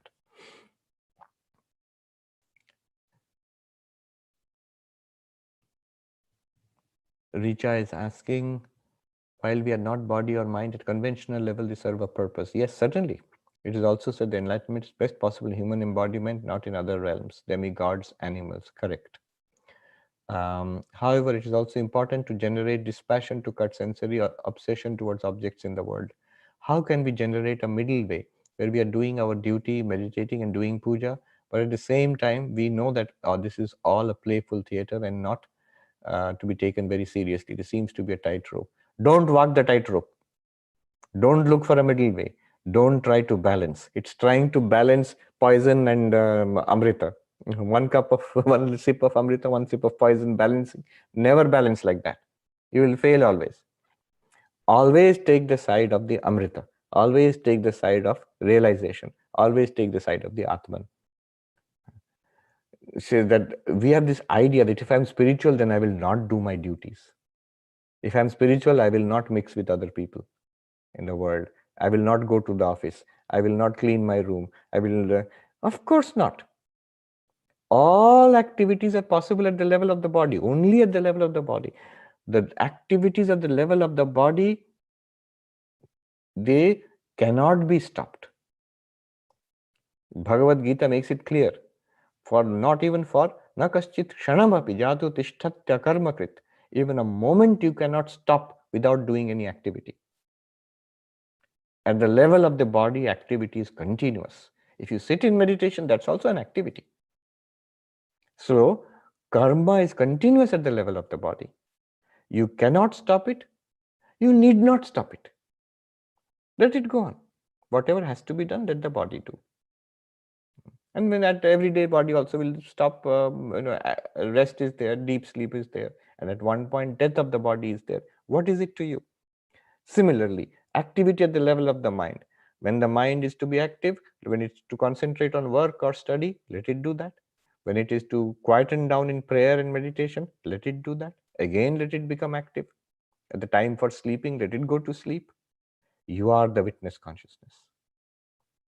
If you have that attitude, and it's not easy, again and again we will slip into identification with body and mind. Remember, even when I slip into identification with body and mind, I'm still the witness consciousness. Sada Sakshi. So look, not balance. Be fully established in the most radical Advaitic viewpoint, like Ashtavakra, like Bhagavan Ramana. Be established in that. Just like Bhagavan Ramana says, I am the self, I am Atman. You are also the self, you are Atman. Being established in that, then do your activities. That is the true balance. Not little bit of spirituality, little bit of worldliness, little bit of meditation, little bit of activity. That balance is very difficult and dangerous. That is really a tightrope. Don't get on the tightrope. Remain on the firm ground. What is the firm ground? Atma. And then deal with the world. Look what Ashtavakra said. Sukham chara. Happily interact with the world. And then Shikha Paul says, Sri Krishna says, for protection of dharma, war is justified. Buddhism does not support violence in any condition. Kindly comment. The Sanatana Dharma is most balanced. See, when you see Buddhism does not support violence in any condition, did the Buddhist kings not fight? They fought. This in ancient India, this was very well understood. If you are a monk and spiritual seeker, you must not engage in violence if you have taken the vows of monasticism. But if you are a policeman, if you are a general in the army, if you suddenly say, I've taken the vows of non-violence, I will not fight, then don't be a general. Be a monk. That was the teaching of the Bhagavad Gita. Whether it is a Buddhist king in ancient India, whether it is a Jaina king, even more than Buddhism, Jainism is very strict about non-violence. There were many Jaina kings in south of India. At one time, Jainism was very popular. So it was Jaina kings were there. Did they fight wars or not? They fought wars. Thousands of people were killed. So that is a different thing. If your duty is in the world, whichever position you are in, you'll have to do. Second World War was fought by Japan, Buddhist country. So now China is fighting on the border, creating trouble. At least some part of it is Buddhist. Tibet, very peaceful, non-violent, Dalai Lama, His Holiness, and all the Tibetan. If you see the history of Tibet, endless warfare is going on there until the modern time. So, yes, so these are two different things. For the protection of dharma, war is justified does not mean that you will always get into war. Remember, Bhagavan Krishna tried to prevent war to the utmost. But samsara is such. Sometimes you have to scold a person. Sometimes you have to catch and punish a thief. Sometimes you have to fight a war, unfortunately. So that is different. In spite of that also, you can be fully enlightened and at peace.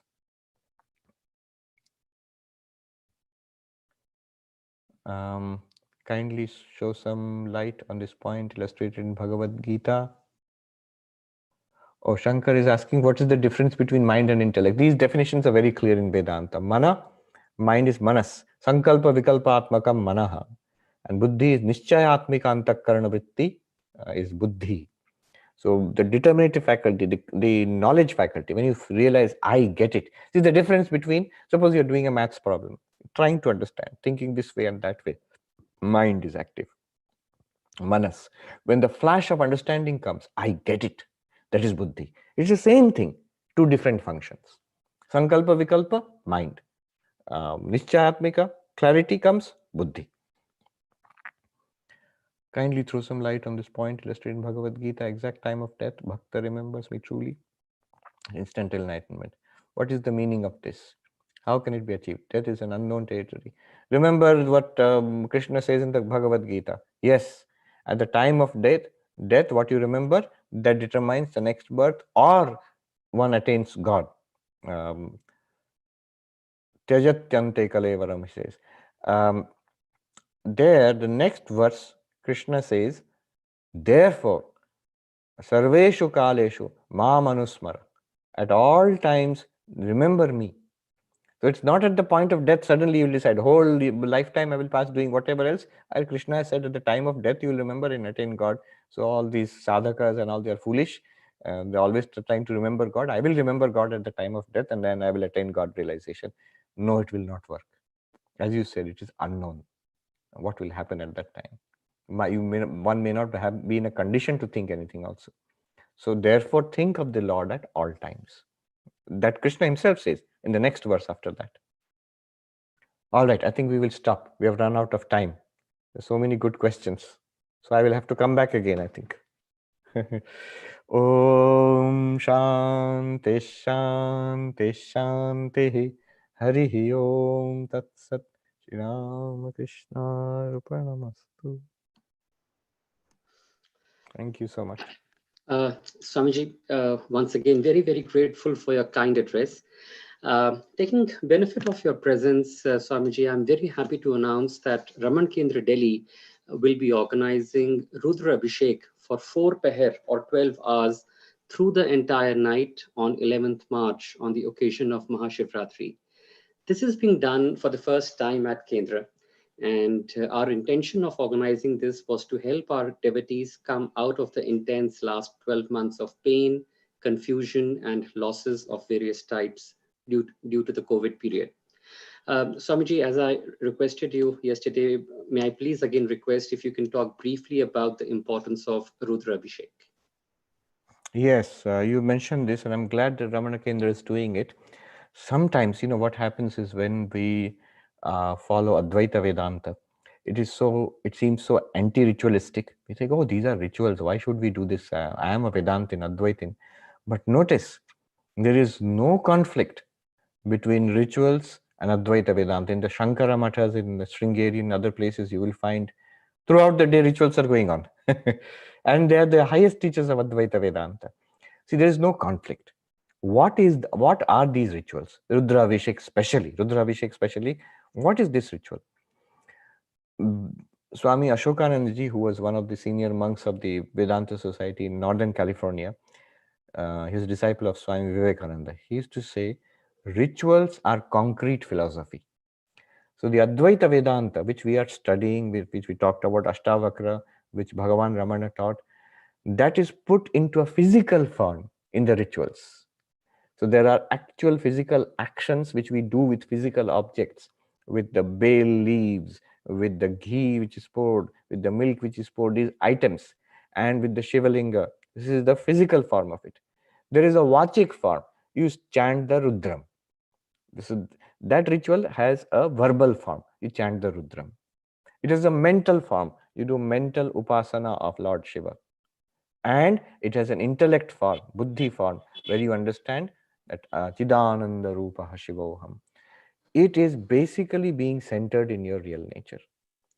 So just that, the difference is this. What we talked about here, Atma, Brahma, Bodhatma, all this we are talking about, the self which Bhagavan Ramana talks about.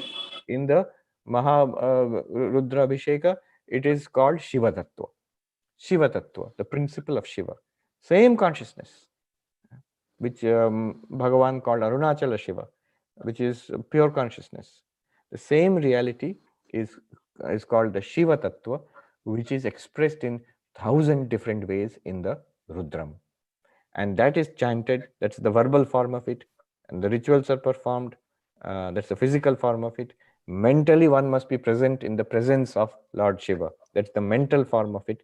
And the understanding, the jnana form of it is, I and that Shiva Tattva, we are one in the same reality. Not only that, this world is the Shiva Tattva. So this is a step-by-step approach to Aham Brahmasmi. Instead of jumping like Hanuman straight from here to Aham Brahmasmi, it is a step-by-step approach, and it is repeated again and again, 11 times, 121 times. Is repeated. You stay with that. This is one side of it. Other side of Rudra Abhishek, as he just mentioned, all these rituals, the Vedic rituals, have a second aspect. Second aspect is the Vyavaharika aspect of it. The Vyavaharika aspect is it generates a punya. So this comes from the Purva Mimamsa philosophy. The Vedic rituals generate a punya which counteracts the negative effects of karma. So suffering, illness, misery at personal level, family level, and social level. These are counteracted. And say, how do I know this? This you have to take it on faith. The Vedic faith tells us that as you hold on to this Vedic faith and you chant these mantras and perform these rituals, the ancient term, we say punya, but the ancient term is called apurva. So a merit is generated which counteracts negativities. It will lead to a more peaceful life mentally for you. It will counteract physical diseases actually, and it will lead to a better family life and an improvement of community life. So this is the secondary benefit. So this is the very good, then we should this is what we should go for. No, this is a worldly benefit. It will come. It is a secondary benefit. But keep your eyes on the ultimate benefit, that Aham Brahmasmi, which comes from dedicated, faithful performance of this ritual. So I'm very glad that you have organized it, and Mahashivaratri are going to organize in this way and observe it. Thank you so much, Swamiji, once again. Swamiji, Kendra's President, Justice Ramamurthy, would like to express his thanks to you. Yes, sir.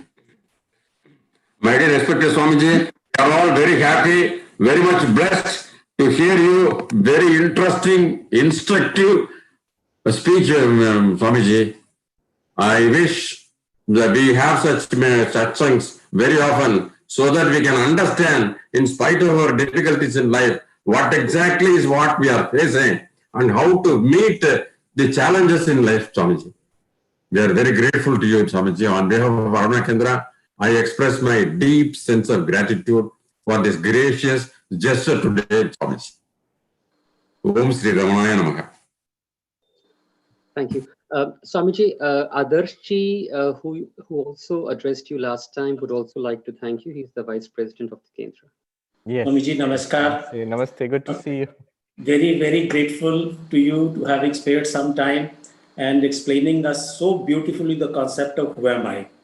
We are really very, very, joyous to say that whenever you are there, and we look forward to many more occasions like this. As a matter of fact, we are looking to the day when you would come to India, to our Kendra, then we are able to listen to you in person. We're looking forward to that day, sir. Thank you so much and wish you all the best in life.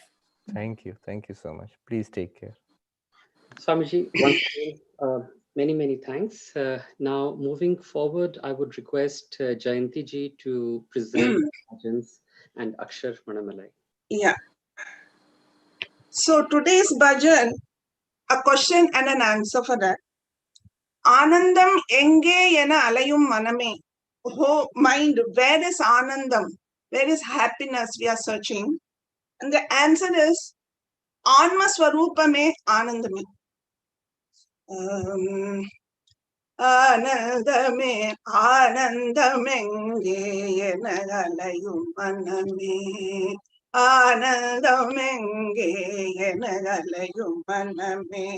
Anma Swarupame Anandame, Anandamenge yena alayum maname.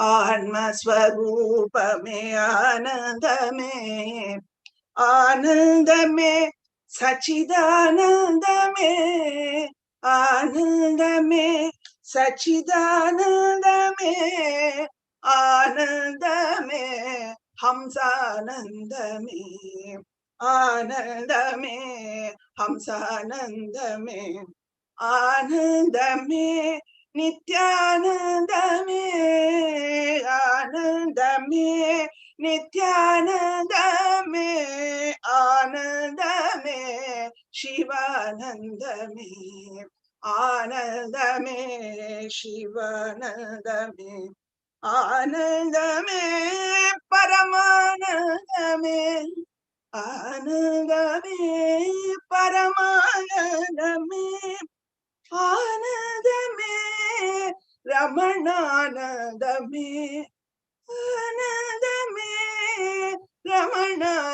ஆனந்தமே ஆனந்தமெங்கே எனகலையும் மனமே ஆனந்தமெங்கே எனகலையும் மனமே ஆத்மஸ்வரூபமே ஆனந்தமே ஆத்மஸ்வரூபமே ஆனந்தமே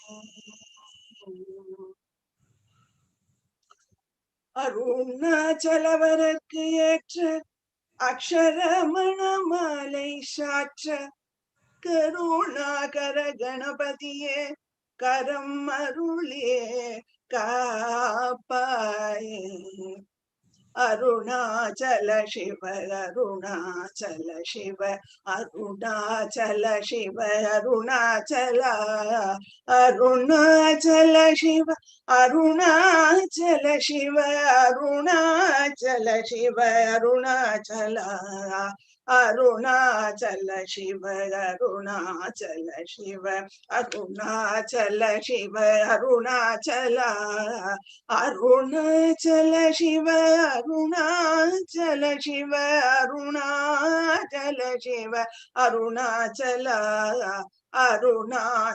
அருணாச்சலமெனகமே நினைப்பவர் அகத்தை வேறறுப்பாய் அருணாச்சல அழகு சுந்தரம் போல் அகமும் நீயும் முற்று அபிநமயிருப்போம் அருணாச்சல அகம் புகுந்தே துன்னத குகை சிறையாய் அமர்வித்ததென் கொல்லருணாச்சல ஆரே காயனை ஆண்டனை அகற்றிடில் அகிலம் பழித்திடும் அருணாச்சல இப்பழி தப்புனையே நினைப்பேத்தாய் இனி யார் அறிவார் அருணாச்சல ஏன்றிடுமல்னையின் பெரிதருள் புரிவோய் இதுவோ உனதருள் அருணாச்சல உனையே மாற்றி போடாதுளத்தின் மேல் உறுதியாயிருப்பாய் அருணாச்சல ஓ சோற்றுளம் விடாதனை கண்டடங்கிட உன்னழகை காட்டருணாச்சல என்னை அழித்து போதனை கலவாவிடில் இது போவான்மை அருணாச்சல ஏன் இந்த உறக்கம் என்னை பிறரிருக்க இது உனகழகோ அருணாச்சல ஐம்புல கழ்வர் அகத்தினில் புகும்போது அகத்தில் நீ இலையோ அருணாச்சல ஏன் இந்த ஒருவனமுன்னை ஒளிதவர் வருவார் உன் சூதே இது அருணாச்சல ஓங்கார பொருள் ஒப்புயவில்லோய் உன்னை யார் அறிவார் அருணாச்சல அவ்வை போலனக்குள் அருளை தந்தனை ஆளுவதுள் கடன் அருணாச்சல அருணாச்சல சிவ அருணாச்சல சிவ அருணாச்சல சிவ அருணாச்சல அருணாச்சல சிவ அருணாச்சல சிவ அருணாச்சல சிவ அருணாச்சல அருணாச்சல சிவ அருணாச்சல அருணாச்சல சிவ அருணாச்சல அருணாச்சலம் வாழி அன்பர்களும் வாழி அக்ஷர மணமாலை வாழி வாழ்க ஸ்வயம் பிரகாசம் வாழ்க வாழ்கவே வாழ்க ஸ்வயம் பிரகாசம் வாழ்க வாழ்கவே சூழ்க சுதாத்ம சக்தி சூழ்க சூழ்கவே சூழ்க சுதாத்ம சக்தி சூழ்க சூழ்கவே ஏழுலகம் ஜீவன் முக்தி இன்பம் பொங்கவே ஏழுலகம் ஜீவன் முக்தி இன்பம் பொங்கவே இதயமாகும் இறைவனாகி எல்லாம் ஓங்கவே இதயமாகும் இறைவனாகி எல்லாம் ஓங்கவே பாழ்மனம் மகந்தை வாழ்வு பாழ்பட்டொழிகவே பாழ்மனம் மகந்தை வாழ்வு பாழ்பட்டொழிகவே பரமசச்சிதானந்தாத்மா பால் பொழிகவே பரமசச்சிதானந்தாத்மா பால் பொழிகவே வாழ்க ஸ்வயம் பிரகாசம் வாழ்க வாழ்கவே சூழ்க சூதாத்ம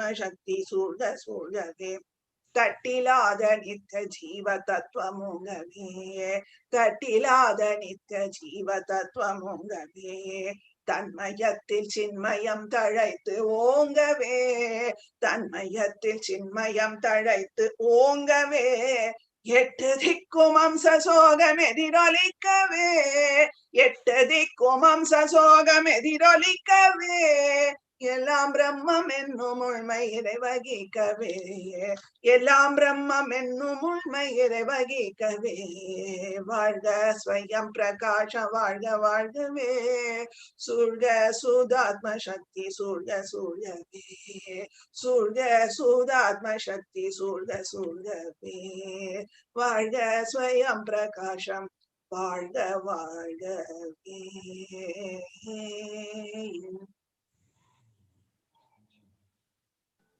Thank you, Jayanti Didi. Thank you. Namo Ramana. Namo Ramana Didi.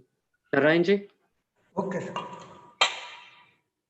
Om Namo Bhagavate Shri Arunachal Ramaya Namo. Om Namo Bhagavate Shri Arunachal Ramaya Namo.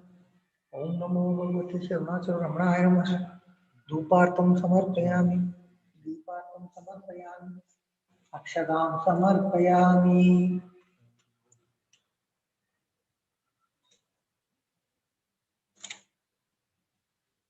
Om Bhurvasvah Tasodharvanyam Bhargo Devasya Dhimahi Yo Yo Na Prachodayad Devasavita Prasva Satyam Dharmena Prasanjami Amrvastu Amui Swaha Om Pranay Swaha Om Avane Swaha Om Dhyanay Swaha Udhanay Swaha Om Samanay Swaha Om Brahmane Swaha Arunachal Shri Ramanaya Namah Arunachal Ramanaya Namah Arunachal Shri Ramanaya Namah Goshīram Kadalparam Nivedyam Samarpayami Madhya Madhya Vaniyam Samarpayami Amrutopatanti Uttaragosam Samarpayami Nirajanam Samarpayami Nirajanantaram Asamaniyam Samarpayami Hari Om Hari Om Hari Om Ogibara Samaitam Nagavalli Tarayurdam Karpurna Surna Samyuktam Tadiksutam Karpuram Samarpayami.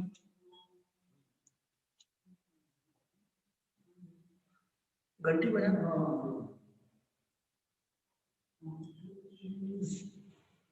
ओम नमो भगवते श्री अरुणाचल श्री रमणाय नमः ओम नमो भगवते श्री अरुणाचल श्री रमणाय नमः ओम नमो भगवते श्री अरुणाचल श्री रमणाय नमः सोमो वाजेकस्य राजमागते यो राजा सन् राज्यो वा सोमेन जते देवस्वामेनानि अभिषेकवन्ति एतावतो वै देवानां स्वाहा स एवास्मै स्वान् प्रयच्छन्ति स एनं पुनस्तवन्ते राजाय देवसुराजा मौली तत्र दूयो मानं चक्रधारणं हेमांशु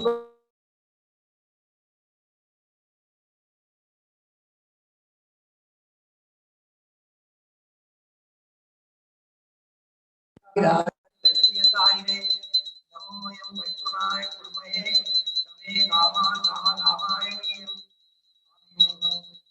राजु कुबेराय वैष्णवाय महाराजाय नमः कर्पूरं समर्पयामि नीराजनं समर्पयामि नीराजनानन्तरं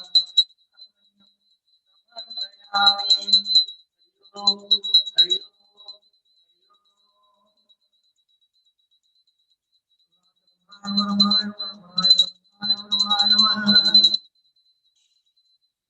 ओम पुष्पं वेदा पुष्पवान् प्रजावान् पशुमान् भवति चन्द्रमा वावां पुष्पं पुष्पवान् प्रजावान् पशुमान् भवति ओम तत् ब्रह्मा ओम तत् वायु ओम तत् आत्मा ओम तत् सत्यम ओम तत् सर्वं ओम तत् पुरो नमः अंतर्दिबोधे गुहायां पुष्पमूर्तिषु त्वं यन्नस्तं वसत्कारस्तं इन्द्रस्तं रुद्रस्तं विष्णुस्तं ब्रह्मस्तं प्रजापति ओम तथा वो ज्योतिरसो अमृतम ब्रह्म पूर्वस्वरम न कर्मणा न प्रजया जने विज्ञाने के अमृतत्व मानसु परेण नाहं नियतं गुहायं विप्राज वेदद्यदेवोद्दिशन्ति वेदांत विज्ञान से निचदार्था संन्यास योगातते शुद्ध सत्त्वाः ते ब्रह्मलोके तु परान्तकाले परामृताः परिमुच्यन्ति सर्वे तारं निवामं परमेश्वरभूतं यत् पुण्डरीकं पुरमद्य सगुंसदं तत्रावित्तकर्मकगनं विसोगस् तस्मिन् यतं तद्वादित्यं यो वेदातो स्वरप्रोक्तो वेदान्तस्य प्रतिष्ठितः तस्य प्रकृतिलीनस्य परसमयेश्वर मंत्रपुष्पं श्री रमण महर्षि समर्पयामि। ओम तत्सत् ब्रह्मार्पणमस्तु। हरि ओम हरि ओम हरि ओम। यानि यानि सर्वाणि वेदानि तानि तानि प्रसन्ति प्रदर्शन पदे पदे। अरुणाचल रमणा रमणाय रमणाय कात्याय मुरुगा उदयदेव सुब्रह्मण्याय स्वामीनाथनेन दक्षिणामूर्ति नटराजनेन भैरवरेव नंदी मैसनाय शिव पार्वती ओम नमः शिवाय ओम नमः शिवाय ओम नमः शिवाय।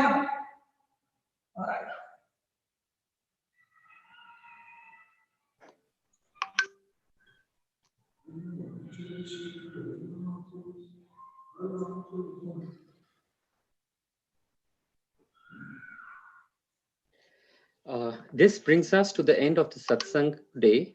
We shall meet for our next Satsang with Mr. Michael James on 14th March and Mr. David Godman on 28th March.